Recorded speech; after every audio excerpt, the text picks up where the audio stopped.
constamment, on a des politiques qui nous font croire des folies.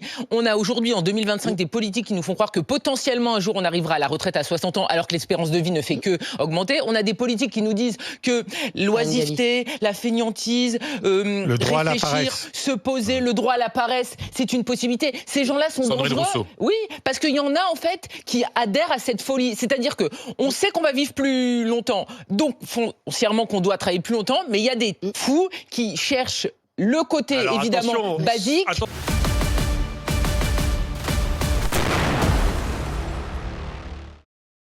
Retraite à 60 ou 67 ans, 6e semaine de congé payé ou droit à la paresse, le but de cette chronique n'est pas de prêcher pour une de ces revendications sociales. Nous allons plutôt répondre à cette agressivité dans l'espace public. Controns cette fermeté idéologique. Ouvrons la fenêtre battant des concepts tout autant légitimes, n'en déplaise à Karine Galli.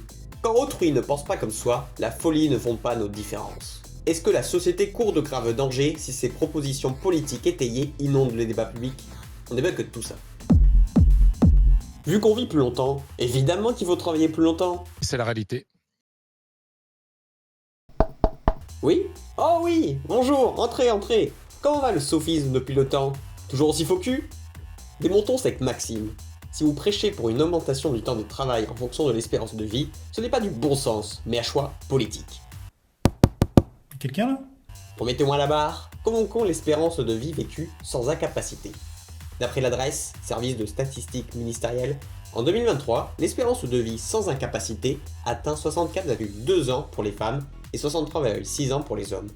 C'est-à-dire qu'une femme atteint en moyenne 64,2 ans sans être limitée par un problème de santé dans son quotidien. Et aujourd'hui, l'âge de départ à la retraite met le cap vers les 64 ans. Oh putain! Profitez donc bien de vos 0,2 ans de retraite en excellente santé, madame.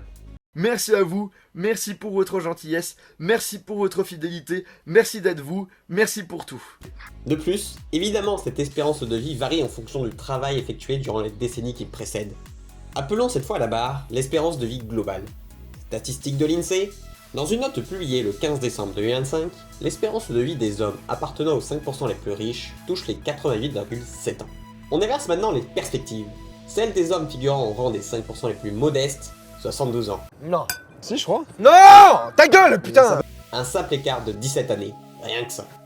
On peut présenter le choix politique comme tel, continuer de prôner une augmentation générale du temps travaillé, ou adopter une autre vision de la retraite pour que chacun profite de ses jours paisibles en bonne santé. Le choix ne relève pas seulement de deux décisions, d'autres pistes peuvent être privilégiées. Toutefois, dans toutes les options, la présentation de vérité de raison semble inévitable. Et si ça pouvait être le cas sur le plateau de RMC, ce serait incroyable. Abordons là le droit à la paresse. Yes! Yes! Le droit à la paresse ne provient pas d'un desiderata du vacancier, rosant sur la plage, qui souhaiterait bien le faire 365 jours dans l'année. C'est un concept théorisé par Paul Lafargue en 1880. Lafargue mise sur une réduction nette du temps de travail avec la fin de la surproduction due à la société de consommation. Et avec ce temps de travail bien amenuisé, l'être humain pourrait consacrer du temps aux à côté encore mineurs de sa vie. Loisirs, famille, partage de la nature. En clair, profiter de la vie, carpe diem, l'être clé de cette pensée idéologique marxiste. Qu'importe si ce concept vous plaît ou vous répugne, le top est de l'appuyer ou de le réfuter par argument, et non par anathème, comme RMC aime les propager.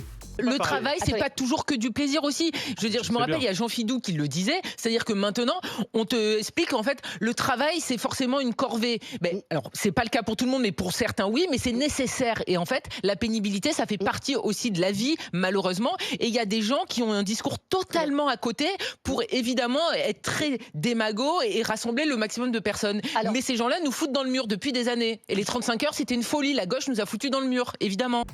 Non, la pénibilité n'est pas un facteur qui tombe du ciel chez une majorité des travailleurs. Elle est voulue et entretenue par le système socio-économique actuel. Certains sont sortis de leur studio parisien pour constater ce quotidien et effacer par miracle ce dédain ancien. En somme, des personnes peuvent endosser cette idée sombre selon laquelle il faudrait bosser jusqu'à foutre un pied dans la tombe.